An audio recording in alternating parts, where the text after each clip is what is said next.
So this is Chris Emanuel of MMA UK, and I'm joined today by the one and only Jay the Nightmare Shepherd. How you doing today, Jay? Bruce.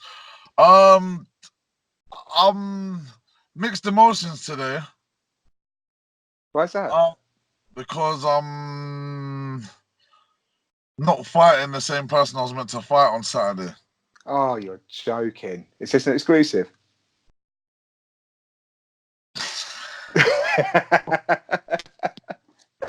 I don't know. I've got an exclusive. I like it. Yeah, it's an yeah. So yeah, it is. He pulled out. I think there's this thing going around. Yeah, it's a bacterial infection. It's called being a pussy. Yeah, and pulling out of a fight a week before, like with a bullshit excuse of I don't even know, a shoulder or something. But he bottled it, man. Man, that's a shame. That's a shame. So it looked like a good fight on paper, actually. I was looking forward to that. Raj puts on a good show, actually. So who have you got as your replacement? I can't disclose that yet, but it's a good matchup as well. Don't give me that. It's going to be 24 hours before this goes out anyway, so you might as well just let me have it. It's a weird name. I can't even. Yeah. So yeah, Furkan Shima. No, it's not happening. Which I'm really upset about. I would have been his first ever real challenge, and I would have made him pay for it. You know. So come on, who are you going to make pay instead? Just try and pronounce it. Some foreign geezer. He's decent. He's fought decent opponents. He's fought good opponents actually as well. So, you know, okay, similar record to mine. And yeah, man. Obviously, hopefully, yeah. Fingers crossed. You know, anything happens in the game, but I'm staying positive. I'll have an opponent there. It will be him, and I personally think it's a more exciting matchup. So, yeah, I can't tell you. I can't. It's not up to me. How about just his initials? L. What is the P or something? I don't know. Okay, so for everyone watching, Jay's fighting on FightStar on July the 6th. Is that Brentford Leisure Centre? Yeah, Leisure Centre, yeah. Okay, so Jay's fighting someone called LP, who's replaced Jay Salimas' opponent on FightStar. Lauren Perrier. Excellent. Lauren Perrier. It's what I'll be popping after the fight. It sounds exotic. Right, so let's get into this then. The first question I've got for you then. So why have you stolen the nickname of your idol, the white collar boxer, Sean the Nightmare Shepherd? Oh my God. No, you can't do me like that. Do you know what, yeah? I walked into my boxing gym, yeah, in Kennington, yeah, like to do some bits with my boxing coach, Adam Martin.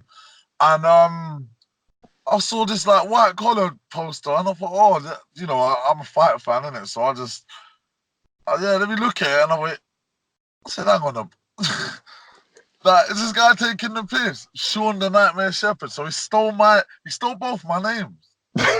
Well, clearly you're making an impression on people. You know, the thing is, you're a striker as well, so it's not as if it's come out of the blue. Surely he's seen you bust people up, and this is how it's ended up with you now having your own fan club of people actually calling themselves the Nightmare Shepherd.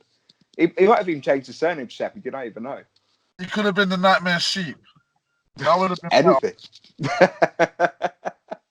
You know, like it's. 1 second, sorry, I got to text my mum. Can you say to her hello from MMA UK because you're on a live interview at the moment? I will. My mum, yeah, makes the most noise at all the fights. It's so sick. Yeah. Hello, Jay's mum from Chris, who's interviewing Jay. Right, Yeah, so I want to go back and talk about your past. So there's a fantastic 15-minute short documentary that one of your managers, Martin Ireland's, put together, yeah, Saturn Sports Entertainment, where it talks yeah, about you, it talks about your past, and you've been really open about your history, what brought you into fighting. A lot of people wouldn't have been quite as candid. So, just to set the scene for people who haven't seen it, if you haven't seen it, go to Jay's page. It's on there. He's just shared it recently, actually, in the last couple of days. And it is absolutely brilliant. Even the bit with Danny Beaver, your other manager, in there looking shady, hand your bag out of a white Mercedes. But other than that, yeah. It was that, I liked it. I like making Danny feel uncomfortable, innit? Because he does it to me. Poor dad. So, But during that, you said, you were, as a kid, you're a chubby kid growing up, and there's pictures of you, not this svelte character you are these days. And you were always in trouble, always fighting. And you end up being sent to Bristol for 2 years. So what actually, because that didn't really get covered in any great depth in the documentary, what actually happened there? Why did you end up going to Bristol? I was basically this close to getting kicked out of school, yeah, from year 8 onwards. Like, yeah, loads of governors' meetings. I'm always fighting, smoking weed, stealing push, but like mopeds. It was just, yeah, man. It was chaotic. I was getting a bit out of hand. And do you know what? To be fair, it's the best thing one of the best things that ever happened to me, because I was always a fighter fan, but this is where I started boxing. Matter of fact, I'm in Bristol right now. I'm going to see my dad, and then I'm gonna get a few sessions in down these ways. So So, whereabouts in Bristol was it? oh, St. Paul's, man, in the gutter. Has to be St Paul's. I grew up in the West Country. I know St Paul's, man. Place, I love St. Paul's, man. So what brought you back? Why did you end up moving back to London? I end up getting worse. Like, like all the beatings and like I was one of them children. Yeah, I'm not gonna lie. You couldn't put me on the naughty step because I'll just get off in it. So I'd have to hold a box or something. Like it's only right. Like, I held a lot of them because I didn't mind. I think like, yeah, I was difficult. I was difficult to deal with, man. Like if I had a son like me, I'll probably be in jail again. I'm joking. I'm joking. I'm joking. I'm joking. So that was the next step, though, wasn't it? You ended up in jail 3 times, and what was it that actually made you turn the corner? What was it that actually made you realise that this just wasn't the life for you? Well, like basically, yeah. I'm sitting there in my cell and I'm like, all right, cool. I'm gonna be out when I'm 25, maybe 26, because I had a parole hearing. So the end of my sentence was at October, and I had a parole hearing to see if they'd let me out because I was still on license. I had a 5-year license, so I spent a year out, done 3 years inside, and then there was a year left on my well, just under a year left on my license, and they gave I was thinking, shit, I'm gonna be 25, 26 getting out. Like, what's my next step? Like, where am I going? Where do I want to be, kind of thing? And I stopped smoking in there. I used to smoke heavily, like fags and like roll up cigarettes and that. And I just said, yeah, man. Like, I know I was born to do this. Like, and I'm not gonna be on my deathbed sitting down, kicking myself, saying, oh, I could have been this, I could have been that, or I should have done this. I'm not. I live life. I live life with no regrets. Yeah. Sorry, 1 second. The radio just went on. Yeah. And sorry. And yeah, like I live life with no regrets. And this was one thing I was never gonna allow myself to not do. Do you know what I mean? And look, I'm flying, mate. I'm love it. Like there's people that are nervous, and you've seen me. Do you know what I mean? Like I'm the happiest man in the world. I really want to be in there. Do you know what I mean? I really do. I don't give a shit who it is either. I just want to be in there. I'm living my dream right now. So would you say that you have, because one of the things that always get levelled at our community is they say young black boys that don't have positive role models in life. Did you have positive role models growing up? Um, Family, like my uncle Winston Gordon is actually like he's an Olympian for Okay. judo. Like he used to train with Alex Montagnani. Like so that's how I got introduced to Alex, is through my uncle. Yeah, and yeah, man, he's literally like, he was a positive role model, even though he was flying around everywhere. You know how it goes, representing your country and stuff. Mhm. And yeah, my other uncles, you know, just straight level-headed people. Like they know they got their wits about them. They know what the roads are and stuff. But like, you know, they just stayed focused, knuckled down. And yeah, it took me like a long time to get the what's it called, to get the message. But I wasn't ever gonna learn from anybody else but myself. You know, I'm one of them kind of people. If I don't want to do something, I'm not doing it. Mhm. It's just like shooting for a takedown. If I don't want to shoot for a takedown and my back's against the fence, we're having it out, innit? Someone's gonna go. Like that's just the way I live my life, you know. I don't want to be able to be blaming anybody for something that happens to me, because if I listen to their advice, I'll take it off my own back, and then if something bad happens, I can blame myself instead of anyone else. So you met Alex, and that, I'm assuming that's how he got introduced to Martin as well, Martin Ireland. Oh, who him? Who No, Alex no, you. or me? So you. How did you get introduced to Martin in the team as well? Was that Oh, via Alex or? no, that was by my uncle. Actually, my uncle Michael. You know, Martin's like a family friend as well. So I was doing pads in jail, innit? Like, and I sent some footage off to my uncle. 'Cause I got it recorded and that, and he sent it to Martin, and Martin's like, what the fuck is going on here? Like, do you know what I mean? Like, and yeah, and then obviously I came out. I was doing judo for a bit, and then yeah, we met up and stuff, and he pushed me on to Danny and that. Like, you know, Danny didn't want to take me on, by the way. Yeah.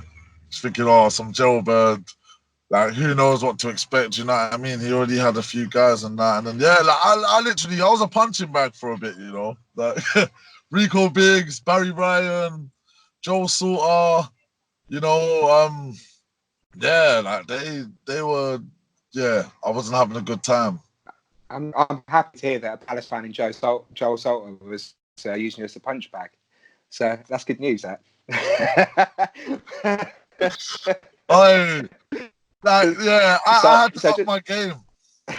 well, just for context, so this is Danny B from Martin Ireland of Alpha Talent Management. Yes. So that's where Jay signed to. So obviously you had a really impressive amateur career. You went 4-0 in very quick succession. I've watched all of your amateur fights, watched them at the time, but I reacquainted myself with them over this last week as well. And actually seeing the progression of you from the start, where you know you're going in and it's a prison beating, isn't it? You know, you're getting on top of someone and you're just pounding as hard and fast as you can, all the way through to the controlled finishes that you have as further on in your career. It's a very short space of time that you had the amateur career. What pushed you straight into the pros? Was it the fact that you'd been so successful, or that the age wasn't on your side? It was the success, but I was what was I was top 3 in middleweights. I was top Mm-hmm. 3. I was top 3, and well, I was obviously, like, me being myself, I wanted the top 2, the top 2, but it's, you know what I mean, and my age and everything, and you know, Bama approached me. You know, Matt Bourne saw me at Kiddercam and stuff, and yeah, like yeah, it was just one of those times, you know, opportunity. How old was I? 27, 26, 26. It was just, yeah, man, let's go. It's an opportunity. Let's go and get it. And, you know, I enjoyed it. It did well. It didn't start off brilliantly for you. The first fight was against James Reitman, and James came in with a very good game plan. The game plan was clearly to neutralise your power, not allow you to get your shots off. And he spent, bearing in mind that James is been known as being predominantly a striker. His game plan is simple: it's to back you up against the fence, take you down, and grind you out, and spend and beat you in the match rather than in a fight. So, what did you learn from that? Never to underestimate someone or take them lightly ever again. I barely did any jits and wrestling for that fight. like, I really like, yeah, I should have paid him with the respect. You know, he's been in the game. He's been a while. He's been around for a while. Do you know what I mean? And as you see, man, I could have finished that fight a couple times, and lack of experience and composure for me, I could have finished that fight very, very quickly. And you know, very like hands off to him. You know, like he recovered well, gathered his bearings, used his experience, and done what you had to do, man. And you know, there's a bit of animosity between us, but I've got nothing bad to say about him. I think James is cool. Was it yesterday? Yesterday I was messaging him. Do you know what I mean? We was chatting. So, you know, like, yeah, man, good for him. Yeah, to be fair, he's one of the nice guys in MMA, isn't he, James? Yeah, he is. He really is, man. Good man. So come back, and your pro record's been win, loss, win, loss, win. But your only defeats have come by way of they're submission defeats, aren't they? You're not losing on your feet. James, yeah, it was James was a TKO. Sorry, it was on the ground though, wasn't it? Yeah, he took my back. He took my back and flattened me out, man. Yeah, really good top pressure as well, to be fair, from then on. And Teo, yeah, was a triangle. With the Teo fight, it was I was tense, man. I was tense. I had a bad weight cut too, man. Like, and he done what he had to do as well. Like, I got hit with a car like 4 weeks before that. My shoulder was a bit messed up. I shouldn't have gone in there, but he snapped the triangle on really well, man, and the choke was on, and I tapped, obviously. You know, I'm great to him, like, you know, him and Jazz as well. I respect both of them, man. I think they're both cool guys, and that, you know, it was just like, fuck, man, I wanted to be in there fighting for the belt, and you know, Teo done his thing and handled his business once again. You know, which is, yeah, man, great, man. He deserves it.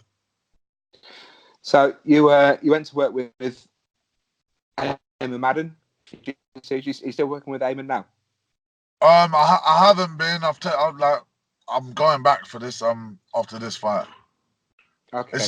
I've been busy with busy with work and all that stuff, you know. And yeah, man, it's just like I was just trying to fit things in and I couldn't. So I've kind of cleared my schedule, and yeah, I'll be back at Aeon Jiu Jitsu, man. I've developed like the best I have there. Do you know what I mean for Jiu Jitsu? You know. And so what about you at the moment? I have not. All right, fun fact: the Nightmares never put on a gi. Oh, okay. Why is that? Anything particular? Is it not suitable for you for MMA, or is it just not? Do you know what? I don't know, man. But I need to go and buy one, man, because I need them stripes, man. Yeah, maybe you need a gi sponsor. You know, if we're talking before we started recording about your beard sponsor. If you lower the camera a little bit, people can see just how beautiful that is. A beautiful beard. So if you've got, do you know what? Yeah, I just keep looking at myself now. I'm joking. Yeah, I need a gi sponsor. You know, I'll buy one first, and I'll buy one first. So anyone like Tatami or Scramble, any of those guys, if you're watching this, Jay Shepherd needs a gi. So if you can send one to Jay Shepherd, care of Eon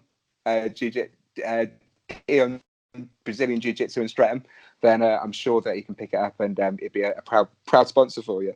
So okay, as you're fighting Lauren Perrier at the weekend. Not this weekend, the weekend afterwards. The name that you can't reveal. And Raj will be over the moon that you haven't revealed it, by the way. He'll be cussing me for trying to get it out of you. Gotta respect the promoters, innit? You as a as the media, yeah. Like you gotta dig in it, but you know, like Raj, I like Raj a lot, man. Do you know what I mean? And not every promoter's good, but you know, Raj is a cool guy, man.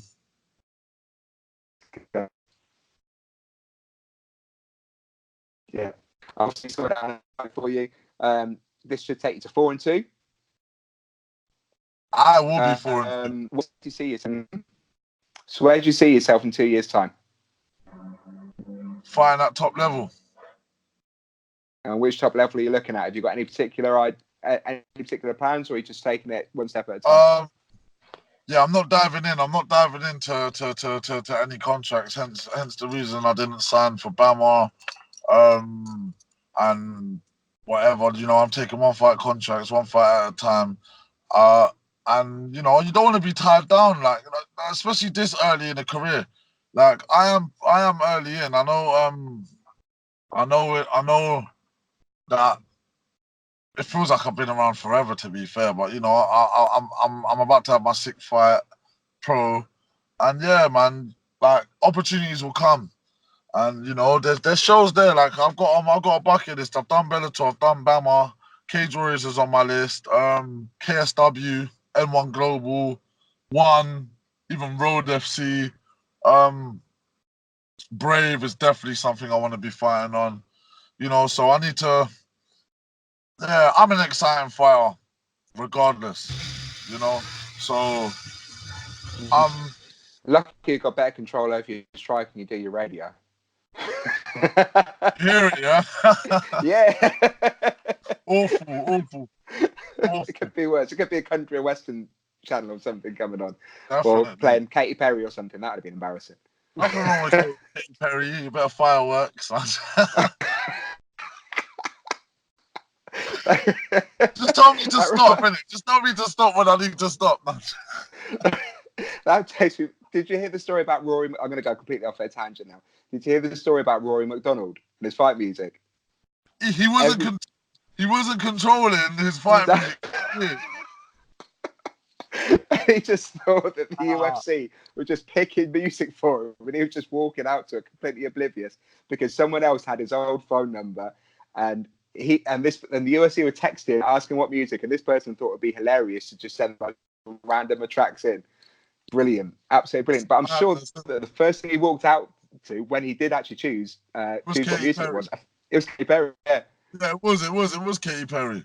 So if you're not going to reveal the person that you're going to be beating on the 6th, can you reveal what you're going to be walking out to? My normal song, man. You know, I grew up idolizing Chuck Liddell. Every time I heard DMX's song pop up, I get goosebumps. So that is it. That's my song. And that's where it's going to go down, is it? Yeah. That's Awesome. where it's going down. That's like, you know, that's built for me. It's a dark couple birds. They're walking fast. They seemed on it as well. Man. Yeah. Single man. Any lady fighters, shout me. No, I'm joking. You should get them in. Call them back. Get them in for the interview. See if they want to talk to the Nightmare. Man. They don't want to talk to the Nightmare. The Nightmare doesn't want to talk to them. The Nightmare wants to talk to it'd be Sean. It'd be Sean Shepherd, wouldn't it? That's the Nightmare they'd want to talk to. Yeah, you know what I mean? Like he had the bucket hat on. He looked like a carpenter. Oh, I've taken this in the most unprofessional ways possible. It's the best way to interview, Chris, man. Trust me. Oh, quality. Listen, Jake, who have you got to thank? Who do you want to give a shout out to? And what do you want to announce, including the name of the person you're going to be fighting against? I'd like to thank you for interviewing me, Chris, man. You know, I've always had time for you, man. And our banter on Facebook, yeah, with football and stuff. It's legendary. Obviously, shout outs to Fist Prince right there. They're doing my walkouts, you know. London Fight Factory, yeah. Jeremy Petley, my coach. Martin Island, Danny Beaver, Alex Montagnani. There's so many names, man. Oh, my new sponsor, Vita Goods. And my sponsor management now new is Dom Haddy. Yeah, Dominic Haddy, he sorts that out, you know, so got shout outs to them. Shout outs to the Tea House Theatre as well, my other sponsor. Valerio Clothing, my other sponsor.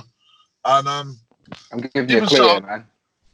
Even shout out to RDX, man, because they sent me a few things, you know.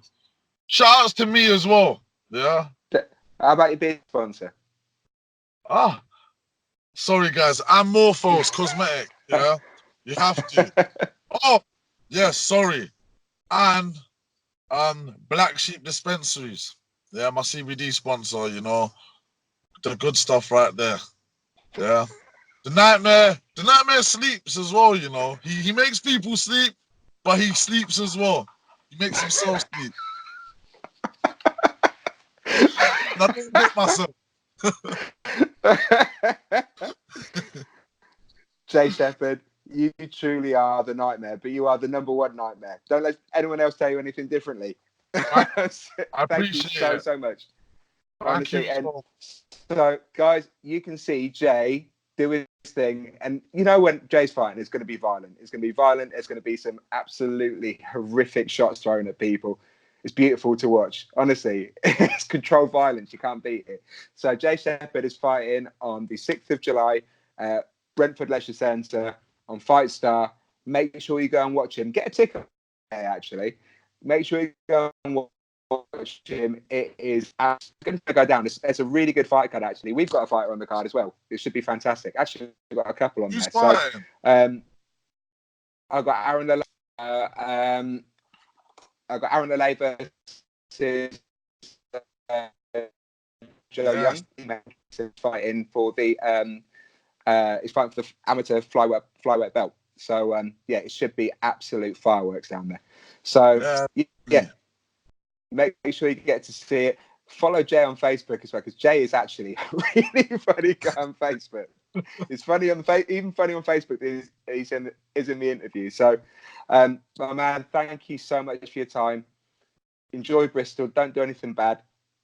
Never, man. I'm just literally. I'm gonna go get a massage with no happy ending. And on that note, we are going. This is Chris Emmanuel for MMA UK, and this is Jay, the Nightmare Shepherd, and we are signing out. Thank you very much, Jay. Thank you, brother. Take care.